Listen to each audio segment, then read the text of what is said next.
sometimes we build stuff that we just like, we're like talking about it and we're just like, hey, we should. And then sometimes I'll be like, nah, you know, but, but for some reason, this one I was like, it just kind of stuck in my head and we kept coming back and talking about it. I'm like, yeah, let's make it. Like, just let's make it.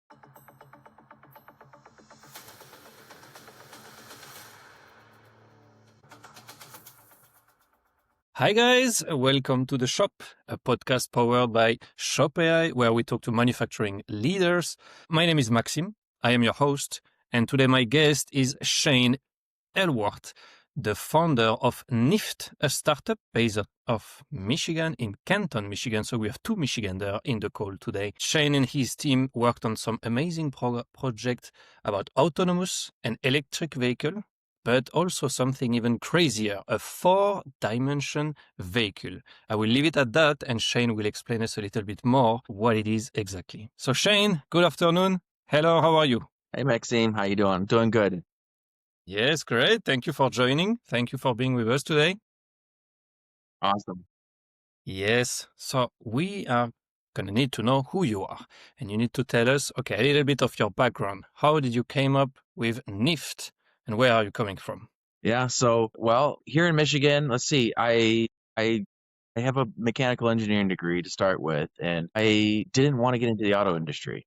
I kind of had this funny conversation with my wife early on.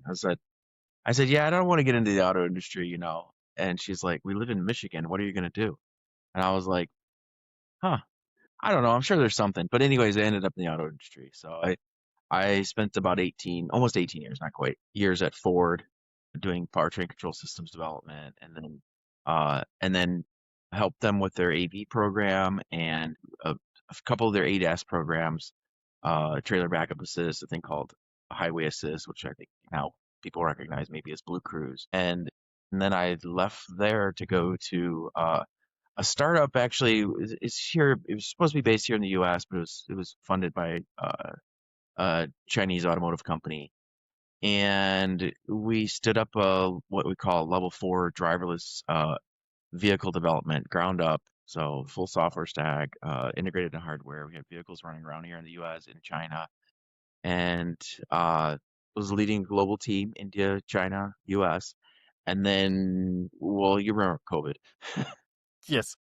So they closed the doors. COVID hit, and I actually, interestingly, it was Halloween about 5 years ago. I got a phone call, I think at midnight. We knew there was a phone call. We were about ready to go out for like $120 million investment, and we were going to become a standalone company. And I knew that we were either going to get the green light for that to happen or something not good was going to happen. Things with, US, India, China were not going well. And, just so happens my team was US, India, China. So we got a phone call and we said, hey, we're going to basically pull the plug. We're going to mothball everything, close it down. And so we tried figuring out, well, maybe we can sell off the assets. They're like, nope. What about the team? Couldn't we find them a new home? Like, no. Well, okay. Can we see if somebody wants to, purchase the company? And no. So we mothballed it and closed the doors. And I wasn't really trying to start NIFT. We were trying to figure out, okay, well, what do we do? And so, my wife kind of said, hey, why don't you try doing something you were doing? And I was like, well, I mean, I'm working for multi-billion dollar companies that got, deep pockets, and, there's no way I can even try to fund something. And I kind of, it's a typical engineer, just let's go back to the drawing board. Maybe I can fund it. So just to be clear, at this point, you have no job, the company just shut down, and you need to figure out what to do. Yep. And you don't want to be an engineer. And it's the middle of COVID. And so, yeah, early days of COVID. And so we're just, the thing that she said was like, could you do something you're doing? And to me, that meant, something in the autonomous vehicle development field. And I was like, I don't know, man, that just seems like insanity. But I thought, well, what if, I'd really tried pushing both at Ford and at this other Chinese startup. I tried pushing to do low speed vehicles because I really think there's a really great business case for it. It was. I remember being at Ford and I asked one of the guys that said, "Hey, some higher up at Ford, I said, "Hey, what's the business case look like for this thing?" Because you start off with like a $500,000 vehicle, and Yes. by the time you're done, you might have a million vehicles. One point, they're like, "Hey, we're going to build a fleet of 30 of these. We're going to have the largest AV fleet in the world." This was early days of Ford, and I'm like, well, for what? I mean, like, there's no point. Like, why would you spend whatever 15 or $30 million on vehicles? Like, what are you gonna do with them? They can't even get out of the parking lot by themselves. Yes. And I'm like, and I asked one day, I said, "What's the business case for this?" And they said, "Well, we're gonna operate 24/7." And I was like, okay, so you can operate 24/7. And I just started asking questions like, well, how are you gonna move people around 24 hours a day, 7 days a week? I'm like, people don't even move 24 hours a day, 7 days a week. I mean, at least not in the volumes you want to see. People get up, they go to work, they take a break for coffee, they go to lunch, they take another break, they go home. Maybe they go out for dinner, maybe some afterglow thing, but these are all like choppy, like, maybe maybe you have, a few pockets of hours at a time, but there's no 24/7. And, and so then it's like, well, we're going to deliver packages too. And it's like, okay. I'm like, maybe if you're really good, you got 20% uptime, you know, Yes. and, not 24/7. And So there was not really a business case at that time for yeah, Ford. yeah, for not for half a million or $1 million vehicle. And like, it's not, well, oh, we're going to bring the cost down. I said, okay, how good are we bringing the cost down? So say we start off with $1 million vehicle. I asked one company that people will remember, a company called Locomotors that was doing, autonomous vehicles years back. And I think their vehicle was, about $1 million and full up. And then it requires somebody to operate it on top of that, their software stack, operate the software stack, so forth. I said, have you guys ever considered a cost reduction? And they're like, yeah, we're thinking about doing that. This was like right before they went out of business. And I said, what are you thinking about for a like what percentage would you try to get down? He said, well, like 10%. It'd be really hard to get down 10%. I'm like, don't even bother. The business case doesn't work out. Like it doesn't make any sense, like at all. And it kind of, but that's so they're all this thinking sort of, you know let's go to the low speed arena. The low speed arena is like, hey, you know okay, there's a lot of things here, like, well, where do people move around the most? Well, in low speed areas, what we consider, you know low speed designated areas, downtown Detroit, downtown this, downtown that. Why? Because they have to there's no parking, so they have to park their car in a parking structure, and then they gotta walk everywhere, so now you gotta get an Uber or taxi or whatever. Okay, well, or a scooter, which, a lot of people my age don't do that. Maybe younger they do. My kids might do that. Um, Yeah. but but people, it's raining out. You don't want to be outside in a scooter. Maybe you're wearing high heels. I don't wear high heels, so. But if somebody's wearing high heels, they don't maybe want to get on a scooter, whatever whatever the case might be. But yeah, so there's a lot of opportunity in the low speed area, and then when you start talking about safety case, functional safety, like, okay, well, let's reduce the speed of the vehicle. And like, there's data out there that says, hey, if you drop the speed down below 25 miles an hour, the risk of fatality drops almost by 99% in some region, in some age groups, slightly higher for older and younger. So what we call the vulnerable age groups. Yes. But you went from something where, it's very difficult to do already, and then you just knocked out, let's say 90% of the problem. Well, there's a huge chunk of money that has to be invested to develop that. And so you could just take that right off the table and say, hey, it's not that we don't have to do it, it's that we can really focus on the things that we have to do. And so there's a huge business case there. And then, you know, also, as you start to go, well, you know, how do people want to ingress and egress? And, what about the weight of the vehicle? Like, what if I can reduce the weight of the vehicle significantly by, 60%? Well, reduction of speed, reduction of mass, like you can do the simple, F equals ma, or, P equals mv, and you can say, hey, you know, this is, the right direction. The force of impact reduced, the momentum it reduces, it's like, okay, well, this is a huge win. Plus there's a cost advantage by decreasing the, Yeah. the, the weight of the vehicle. And so, But so Shane, here to understand, this is the entire thought process, how you came up with the idea, right? At yeah, this moment, you don't have NIFT yet, right? no, When is the point? Yeah, when did things started to click and like this is okay? I gotta go. This is NIFT, and this is my next step. I sort of had resigned long ago that, I mean, early days of my life, I was like, well, I want to start a business. That was before I ever, had any real work. And, somewhere I kind of, somewhere in my life, working for Ford, I thought, okay, well, probably this whole business thing is not going to work out for me. And I just thought, I'm, I'm just going to get really good at whatever I'm doing and just focus on that. So that's what I focus on doing.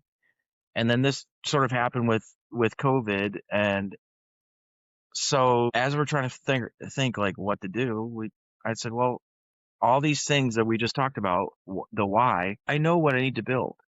And so I thought, what if what if we set a really, sort of big, you know, you know, complicated goal. We're gonna do driverless. We're going to design, build, and demonstrate a driverless vehicle in 100 days. And we're going to do it in the garage with my Big kids. challenge.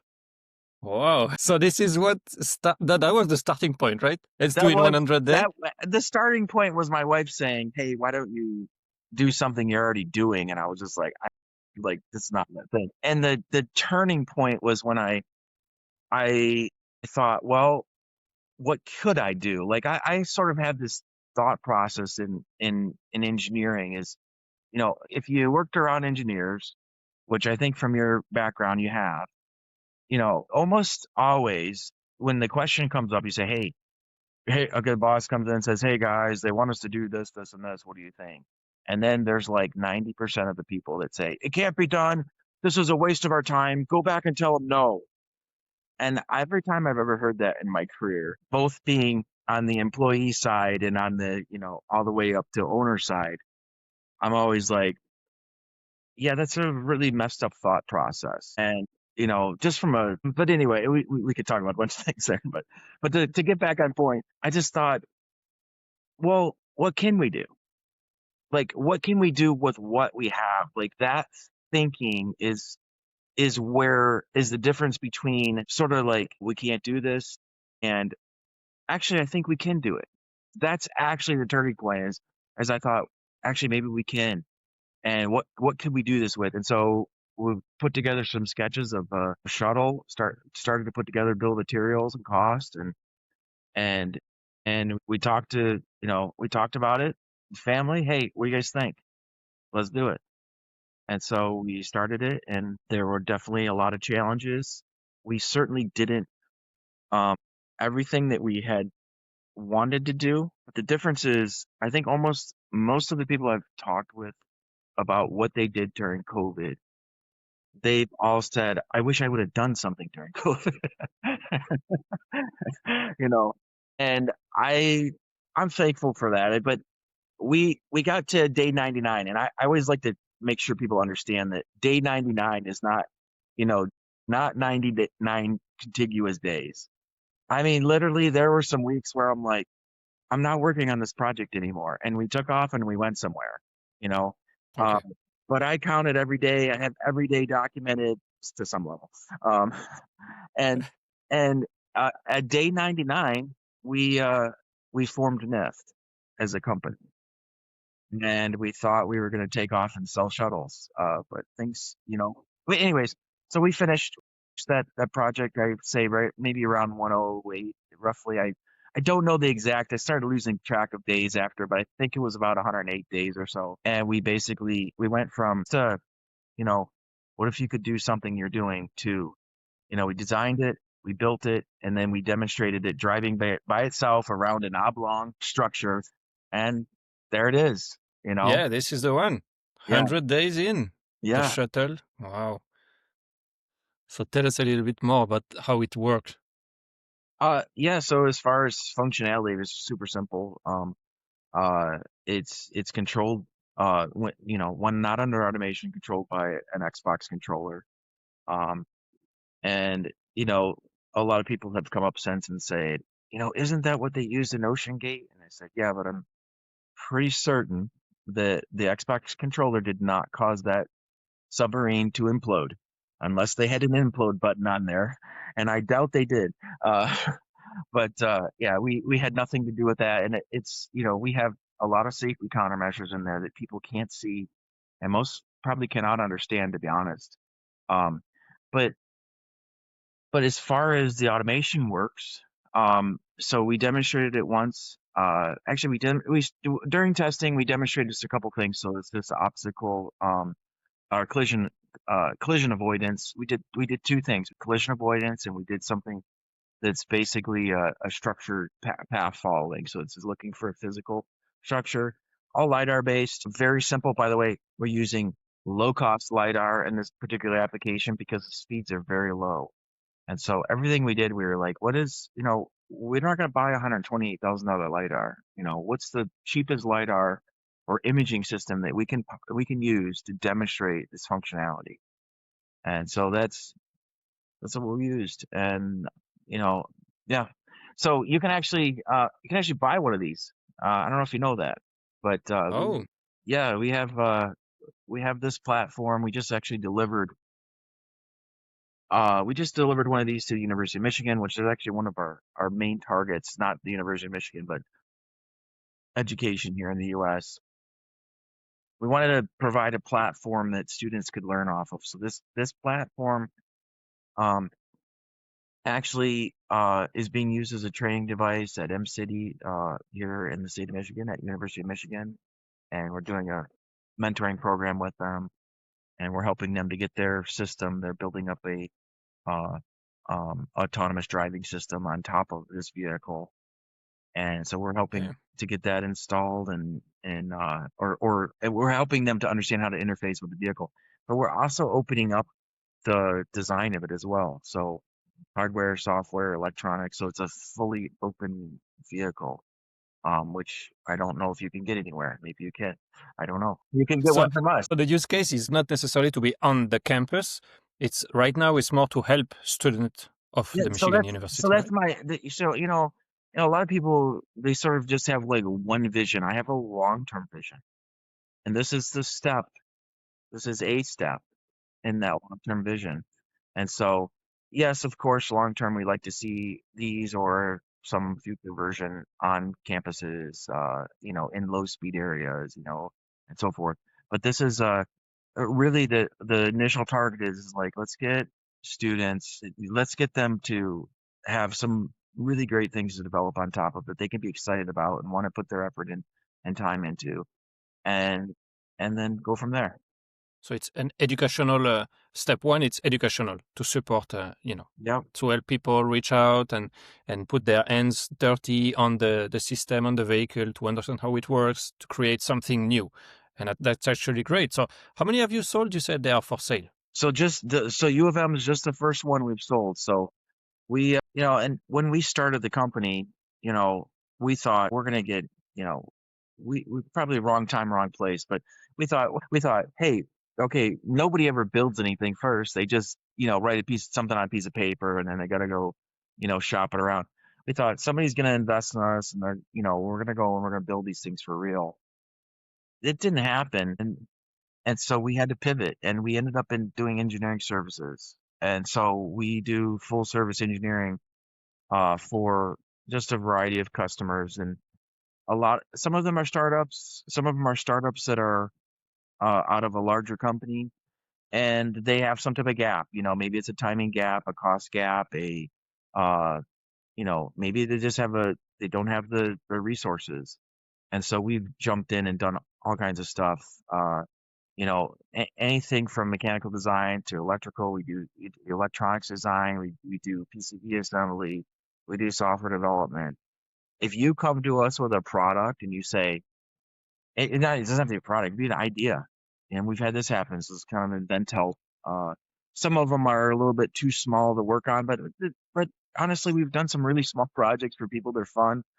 Um, just somebody will say, "Hey, I've been thinking about this for a long time, and I just can't figure out how to get it past, get it out of my head or, get it off of a piece of paper. Like I could do one part of it, but I can't do all of it, or I'm not sure how to do it. And so we do turnkey stuff where it's like, okay, here, let's build your first prototype, fully functional. If that's software, if that's electronics, if that's hardware, mechanics, mechanical, whatever. We can do that, and we've done that many, many, many times. That's interesting what you mentioned because it was not like working right out the gate. So you had to pivot on something else for the benefit of your own company, right? To survive, basically. Yeah, I mean, if we had not pivoted, we would not be in existence today. I mean, the statistics on startups are not good. I mean, I think, people watch YouTube and these podcasts and everybody's like, man, I'm going to go do, I've talked to young folks about, hey, you know, what do you, you know, what do you think about a company as an example? Like, how do you think these companies get where they are? I said, the day a company starts is the day it starts to die.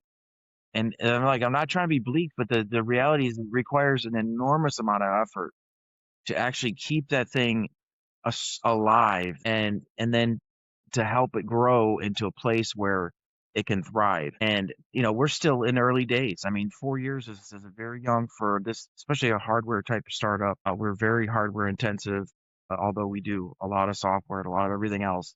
But it requires a lot of effort to maintain these things. So from my perspective, in one way, it's like, yeah, we really wanted to do shuttles. Well, we sold our first shuttle, and so I'm assuming that if we can sell one, we can sell another. But we did that by doing other things, and it's you know it's something that's I think been really good for us as far as just it's kind of fascinating to watch people start their companies and realize that while they had an idea, they maybe don't know exactly how to build parts of it.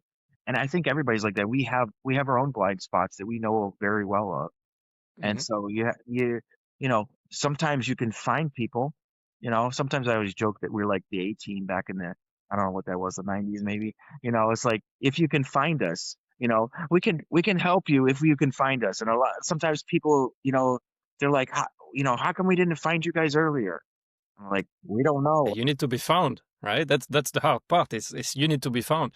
But you are hitting so much good points because it's easy to start a company. You can put like a couple of dollars, okay, $50, and you have your company. But the hard part is, as you said, is you have to show up every day. It's not easy. You need to go from 0 to 1. You need to sell one product. And you Yeah. have done it, and it was 4 years of intense work. But it's a huge milestone, right? Absolutely. Absolutely. It's definitely a huge milestone and hopefully more to come. Yeah, I would say, you know, I really like, you know, people people watch, especially young people, I don't consider myself a young person, but I feel young, but you know, I think young people that they look at they're so I'll say it this way because I didn't grow up with, the internet, I found out about internet in college and I was like, what am I doing with the internet?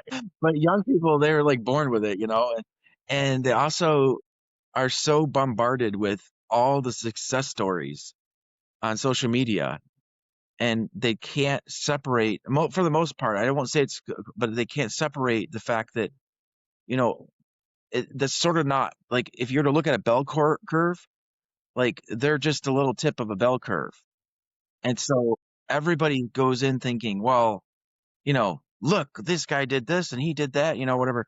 And it's like, you know, for some people, it does actually happen that way where it just kind of like, they stumble over a rock and, it turns into gold all by itself. But if you know anything about statistics, like, that's in the nines, that's beyond Six Sigma. It's not, it's not everyone. Like if you look at the statistics, it's like, hey, actually most startups fail very badly. Oh yeah, and the statistic is really high. I don't remember if it's 4 out of 5 or even higher than that, because there is the road to success, and we show only success, as you just mentioned. On the internet, you only see, oh, he made it, he made 1 million. But how about the years where he was making zero or negative? Yeah, exactly. Exactly. And I think of, Elon Musk, he said something like, basically starting a company is like eating glass and staring into the abyss.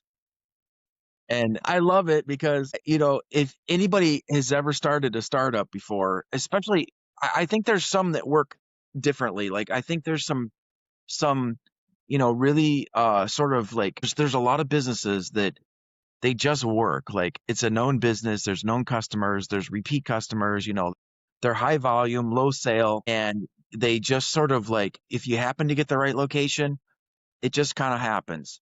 But when you get into something that's very niche and very like, I kind of don't see what we're doing as in some way it's cutting edge. I would say it's cutting edge. I don't feel like it's cutting edge like personally.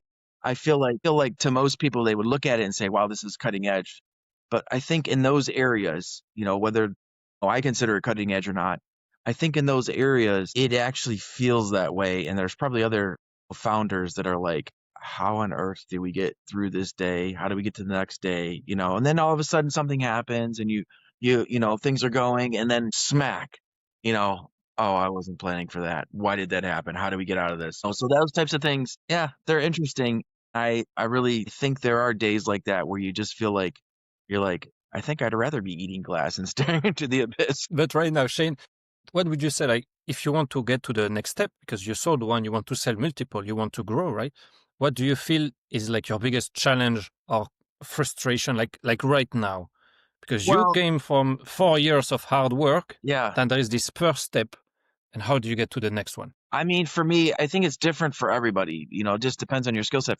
But for me, I can sell things sort of, but it's not something I actually want to do. I don't want to have to go out and find business. I don't want to have what my ideal is like the business comes to me, which doesn't happen. The business comes to me and I just go, okay, let's figure out how to make this and whatever.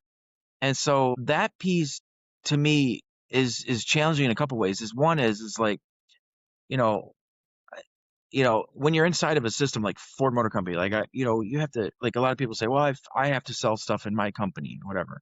That's true. Like a big company, you actually have to sell, especially in the engineering field. You have to sell what you're like. I was cracked up. I was like, your manager comes, he says, hey, we want you to build this, and we say, okay, let's build it. And then you get a little ways in it, and they're like, we need you to go and sell what you're building, and we're like, wait, I thought the company asked me to build this. I'm so confused. But anyways, that type of thing happens. But inside of a company, when you sell something, you're selling it to a known set of customers. Like, oh, this person over in, this division and that person over in that division have to approve it. And these 16 people, they have to agree. So it's a little different sell. But when you're outside of that, you know, basically you start off with going, well, I at least know all my customers live on Earth. Step one, this is done.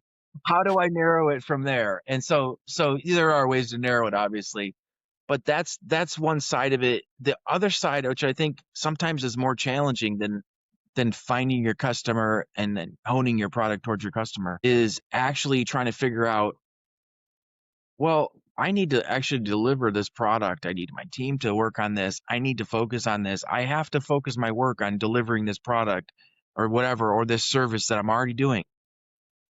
But in parallel to that, 100% of the time I'm supposed to be selling and I'm supposed to be, so finding the time to do that, continually, I think is probably one of the biggest challenges because continually the biggest thing that's the focus is always like, okay, well, we got this task we got to do. We got this project we got to do, or we got this deliverable we got to meet.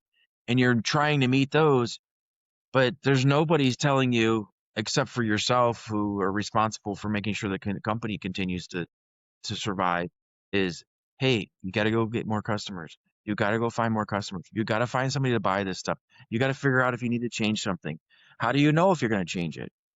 What if it's right? What if I change it and it's the wrong thing to do? So those things I think are some of the biggest challenges, and they're not unsolvable. I think it's experience. I think some people are really good at that, but they're really bad at making product. There's people that are really good at making product, but really bad at selling. And I think they're all learnable. They're all very learnable.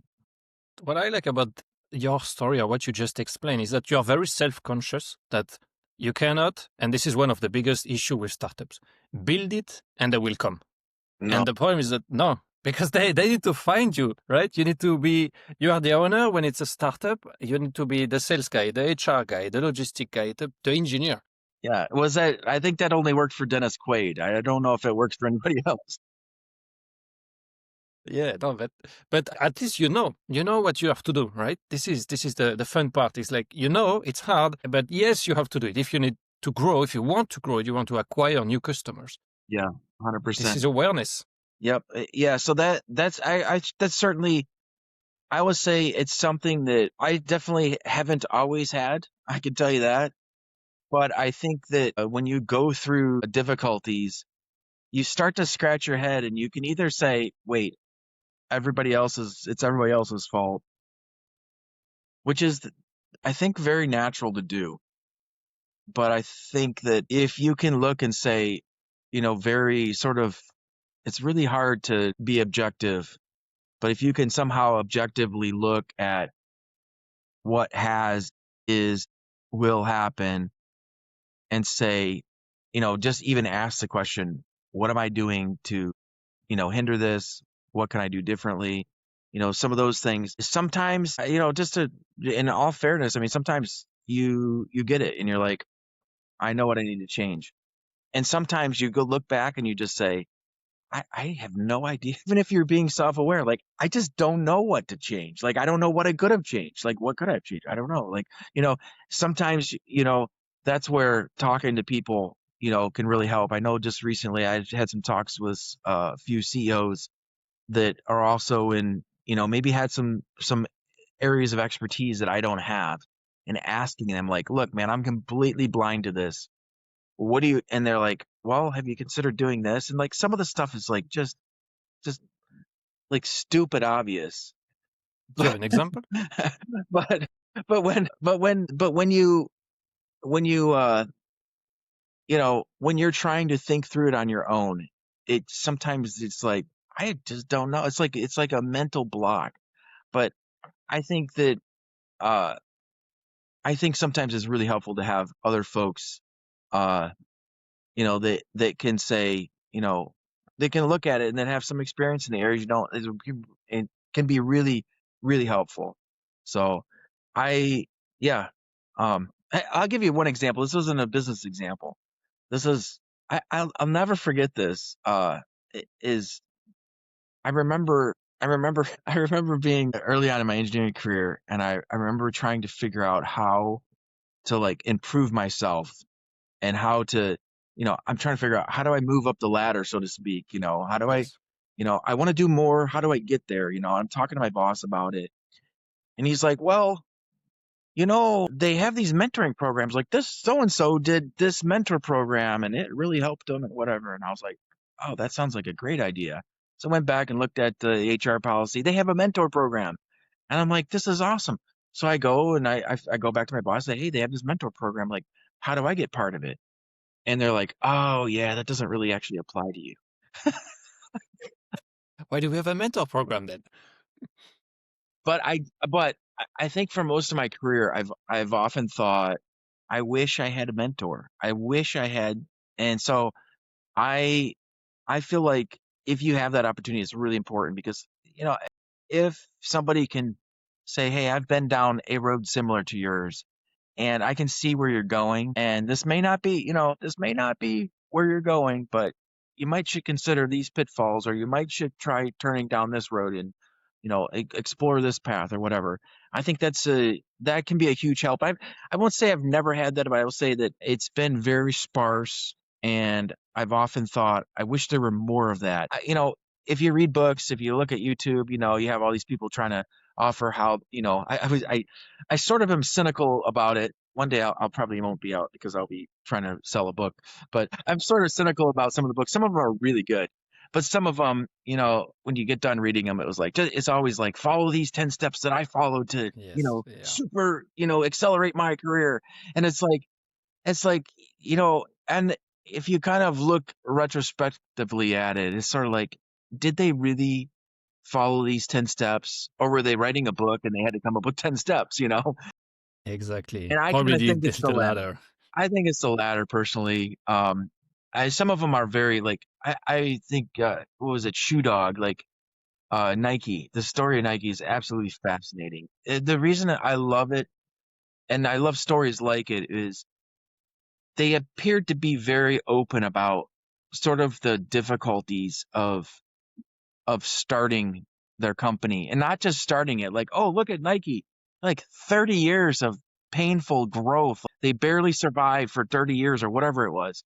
And it's like those things are what people that are actually trying to start a company, those are the things people need to see and say, huh, this is going to be harder than I thought, or it could be harder. Maybe it won't be. Like, I don't discourage anybody from winning the lottery. If they win the lottery, if they, and just investment falls on their laps, everything falls, like, there's nothing wrong with that. Good. It worked out for you. But I Yes. just don't truly believe that that's the norm. And so I think what actually is more of the norm is actually what I'm, and it's actually why we did the YouTube series. Like, I said, hey, a friend of mine, I said, he's in videography and cinematography. And I said, hey, we're about to do something. It's kind of crazy. We're going to try to do this 100-day thing. And I'm like, I don't know if you'd want to do this, but I feel like we need to make a YouTube series on it. And Nice. I really wanted to capture, I wanted to capture like the pain. I don't know if we did it because it was kind of a very lighthearted series. Um, there was definitely some pain in it, but I would say, if I were to look at the YouTube series, it felt like it was like maybe 20% pain and 80%, just absolute exhilaration, and goofing around too a little bit. But the reality of it was, if I were to like circle back and say, how did it seem day by day? I would say it seemed very bleak and hopeless, actually. Oh, And there were many, many days where I literally was asking myself the question, why am I doing this? Why am I doing this? Like, nobody's paying attention to this. Even if they were, they would ask me the question, why are you doing this? And, you know, like, I would get stuck on something, and, the clock, stuck, and the clock's ticking, you know, yes. and I just like, and most of the time there's nobody there going, hey, let me help you figure this out or whatever. You got to figure out on your own. That's how a business actually operates. And if you don't have a Yes. 100-day deliverable, maybe you have 100 days of, till your customer, decides to, cut you off, or till you have to deliver a product, or until your funds run out and you can't pay your employees anymore, or whatever, you name it. There's 100 Yes. scenarios that go along with that. That's reality. And I think just learning how to, like, go, hey, I'm just gonna keep moving. Like, I don't know how exactly every step's gonna happen in the next, 20, 70, 100, 5 years, whatever, days to years, whatever. I don't know, you go back to this question of, do you know what to do today? And there's a lot of people, like, I've said many, many, many times, I've said a lot of people, their biggest problem is they never take the first step. Like, okay, well, you don't take the first step. Well, let's talk just about today, not like 100 days out or 5 years out. Yes. What about today? Like, do you know what to do today? And are you going to take steps to do what you need to do today, regardless of what happens tomorrow, the next day? Are you going to do that? If you don't, like, that's the beginning of like absolute failure, or regret. You look back on your life and you go, man, I remember I was sitting there thinking I should do this. I did it. Then I went to this and I thought I was going to do this, and then I did it. And I thought I was going to do this, and I didn't, you know? And When the so the goal is way too to, big, you need to take a step at a time. Just take a step at a time. day every day. It's a mindset. As you said, it's almost self-motivation when you are in your 100 days and you are like, oh man, what am I doing? You know? Yeah. Yeah. 100%. 100%. And, you know, those days, I will say, I bet a lot of people have days like that. You know, maybe they just hate their job or something like that. And they're like, what am I doing here? You know, whatever. But one thing, you know, even if you're working a job or you're running a startup or whatever, I would say if you can get past that thought and say, why don't I just do a good job? Why don't I get my mind off of that and just do a good job? I'm going to go home in a few hours, you know, then I can do whatever I want, so to speak, you know, and, or, hey, you know what? Maybe I can't figure out like the, you know, space-time continuum, or, you know, I can't exactly figure out like, you know, what my life will be worth at the end of it. But, you know, can I figure out what I should be doing right now? Like, I'm stuck on something. I can't get past it. I don't know how to get past it, and I can't find help. Okay, well, what can you do? Is there another task you can reroute to? You know, my dad used to tell me all the time. He's like, Shane, if you ever get stuck on something, he'd actually tell me this. I like, Dad, I can't get past this. I can't figure it out. He's like, you'll figure it out. I'm like, nope, I can't. I've tried. I don't know what else to do. He's like, he'd say, get up and walk away from it. Like physically go on a walk.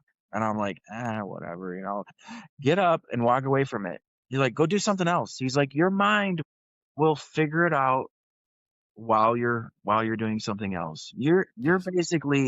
basically trapped in a, you know, you're locked into this thing and you're stuck and you can't get out. But the thing is you can actually do something else. You know, you're not physically, you know, in a pit somewhere where you're like, well, Yes. I don't have any tools. I can't dig out. Nobody can hear me. You're actually, But you're in a pit in your mind and you yeah, but just need to that's go. a great example because so many times you get stuck. It's been like 5 hours. You try to do something and you can't figure it out, and you just take a walk, or you Yes. just come back to it tomorrow, and in 10 minutes you find it. Yeah. Or just change subjects, you know. Hey, Yes. I can't figure out how this LiDAR, you know, will pass me the information. Do I have 107 other things to do? You know, yes, I do. Which one can I get done immediately? Yes. Do those first, you know, do the easy ones first. To It move the change your needle, attitude, right? you know, and you'll be like, I got that. I needed to get that done anyway. I'm glad I had that problem because now it refocused me on getting some other things out of the way that I would have wasted days and days and days and I wouldn't have got it done. And it's, you know, it's a mindset that you have to keep forcing yourself back to, because every time you get into that sort of mental pit of I can't get out of this, I'm stuck, I don't know how to, you have to, it has to be sort of a trigger to go, hey, you know, you're not actually physically stuck in that pit, right? You know, you can actually climb out of it and go dig another hole somewhere else and some other time. And when you get stuck there, you just keep coming out till you figure out, you know, what you need to figure out. So yeah, Yeah. I don't know. So yeah, no, it's a lot of lessons learned. Like actually, it's so many life lessons that you are sharing with us today. So thank you, Shane. Maybe before to wrap up a little bit, I wanted to share with the people what is this four-dimensional vehicle, Oh yeah, if you're okay. yeah, 100%. Okay. Yeah, now it's All visible. right. So what is that, Yeah, Shane? so this is yeah, this you know, we sometimes we build stuff that we just like, you know, we're like talking about it and we're just like, "Hey, we should." And then sometimes I'll be like, "Nah." You know? But for some reason this one I was like, it just kind of stuck in my head and we kept coming back and talking about it. I'm like, "Yeah, let's make it." Like just let's make it. And so you know, I'll give you the background of the name and then we'll get into the vehicle. But real quickly, this is fourth dimension. One day, you know, uh, Elon Musk is on X and he's saying something about, you know, two-dimensional travel, you know, basically constrains you to, um, you know, to the basically to the roads. And you know, if you Yes. can travel in three dimensions, uh, you know, that there would be, you know, basically less traffic jams and so forth. And I remember saying, well, that seems like the fourth dimension because you're traveling in three and you're saving time. And so that's where the name came from, fourth dimension. And we the the idea of the vehicle is everybody talks about vertical takeoff and landing vehicles, and I kind of didn't like the term, so I coined a term called vertical takeoff vehicle, VTV. We're kind of targeting a recreation style vehicle, which would be a single passenger quadcopter style vehicle. But we're looking, all of our stuff that we've done is in the electric, the autonomous, the affordable. I don't know if this one meets an accessible category, but we tried to with the shuttle to keep it in an accessible domain. But um, so we're looking to make a an electric quadcopter, but we wanted to actually remove the blades from for two different purposes. One was basically uh, for pedestrians around it. When you start these things up, I don't know if you ever seen these things, but you got 4 foot whirling blades. They could take a leg off and you fall into that and you might not live. I mean, this serious. That's some dog, an animal, a human, whatever. They're just they're not like a helicopter is dangerous as it is, but at least the blades are far above you. And but these are kneecap level, a lot of them. And so we're like, well, what if we try to find a way to remove the exposed blades, add some redundancy, and then also for collision as well. Like, I mean, you get in an accident, one of these, you clip a tree. There's two problems. One, you lose the ability to fly. And the other is that there's a good chance you're going to get some shrapnel thrown into you. And Yes. so we basically have designed the concept. Anyways, we've built the initial concept, and I think there's a lot more to do on it. Everything we've done so far has been self-funded, so it doesn't go as fast as what you see on TV or YouTube. Uh, but it's still in our domain, and it's still something that we're looking to move forward. That's crazy. That's the sci-fi is right there in the real world. Thank you for sharing, Shane. Much appreciated. Where can people find you if they want to find you? As you said, you can buy some of those products. How do Yeah. we do that? Yeah, you can go to our website at niftgo.com, and you can also check us out on YouTube at NIFTGO, YouTube/C/NIFTGO. And yeah, you can also find us on Freethink as well. I think Freethink did an episode with us, and you can reach out to us by phone or email, and you got an idea, uh, or maybe you're looking for some gap that needs filled in your company. We can probably help you. Uh, just reach out to us. Amazing. Again, thank you so much, Shane, for your time today, for joining us on the show. That was a real pleasure. So many lessons learned. I really liked it. So thank you. Thank you so much. Appreciate it as well. Thanks, Maxime. Appreciate it. Yeah, you're welcome. So, guys, this is the end of our episode on The Shop. It was Maxime and my guest, Shane from NIFT. Thank you for listening and see you around.